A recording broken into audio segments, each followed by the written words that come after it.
This week, of course, saw the historic conviction of Donald Trump on a whole load of jumped up hush money election interference charges, which we're going to go through in a minute.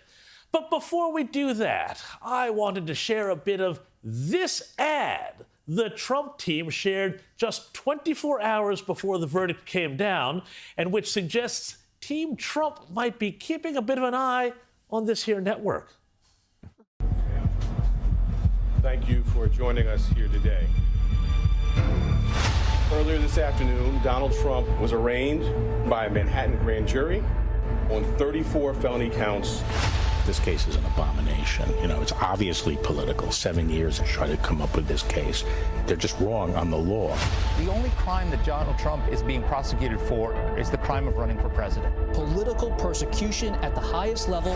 They've quite frankly given up on trying to beat him at the polls. Either going to steal it or stop it by law firm. A Democrat prosecutor elected on a Get Trump platform. What's going on here is a disgusting disgrace.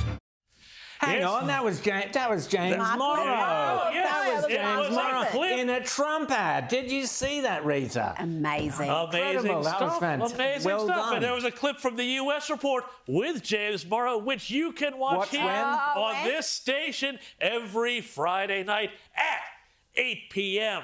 Now, Don't miss it. yes, thank you. Now let's get to the fallout from that verdict in the hush money case out of New York, which came down again late Thursday afternoon, Manhattan time. And let's just say, well, if they thought they'd gotten Trump, oh, we got him this time, the left has another thing coming, because the whole case obviously appeared to have been deliberately engineered with one aim in mind: getting a guilty verdict and hanging that felon tag around Donald Trump's neck to hurt his chances in the November election. And guess what? How's that working out for them?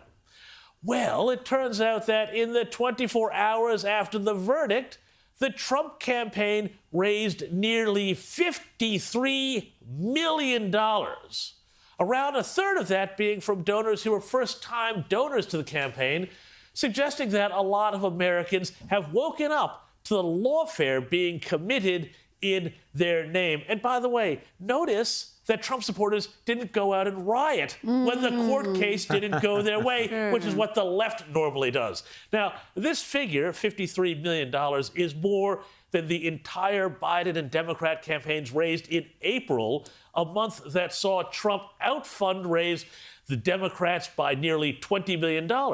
And in a sign of things to come, with big tech, Google is not making it simple for people who want to give to the Trump campaign.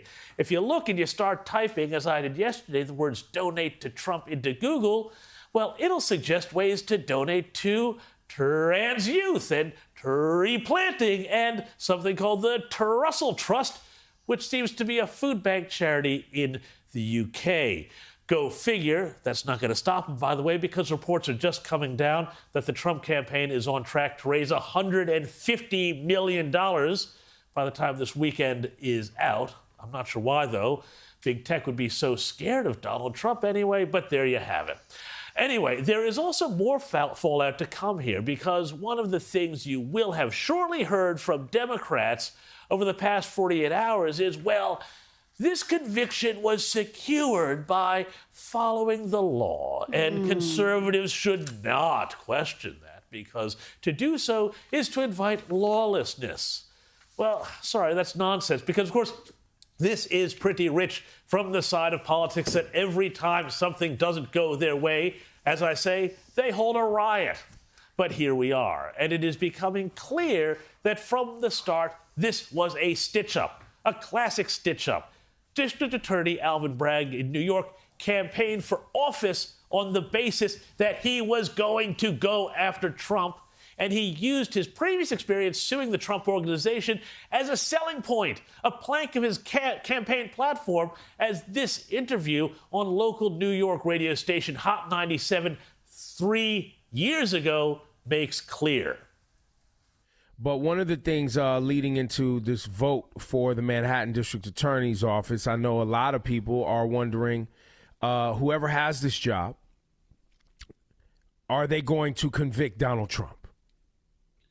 Look, that is the number one issue. I'm the candidate in the race who has the experience with Donald Trump.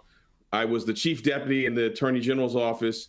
We sued the Trump administration over 100 times for the Muslim travel ban, for family separation at the border, for shenanigans with the census. So I know how to litigate with him. I also led the team that did the Trump Foundation case. So I'm ready to go wherever the facts take me and to inherit that case. And I think, it'd be hard to argue with the fact that that'd be the most important, most high profile case. And I've seen him up front and seen the lawlessness that he can do.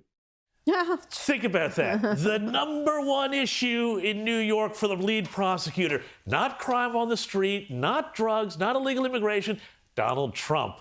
But there's a lot more to this, because not only all of that, it can also be revealed that this man, Matthew Colangelo, the lead prosecutor in Alvin Bragg's hush money team, is a political consultant who has previously been on the payroll for the Democrat National Committee.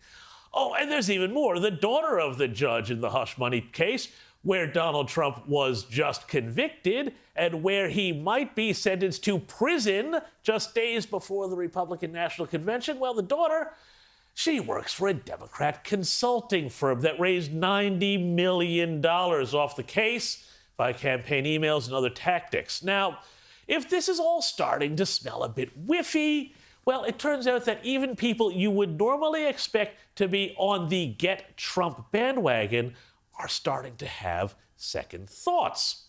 In this piece, CNN legal analyst and former state and federal prosecutor Eli Honig has offered some startling insights when it comes to the way the prosecutors stretched a minor bookkeeping misdemeanor to take in much broader and more serious election laws. Honig in this article writes in New York Magazine, quote, "The charges against Trump are obscure and nearly entirely unprecedented.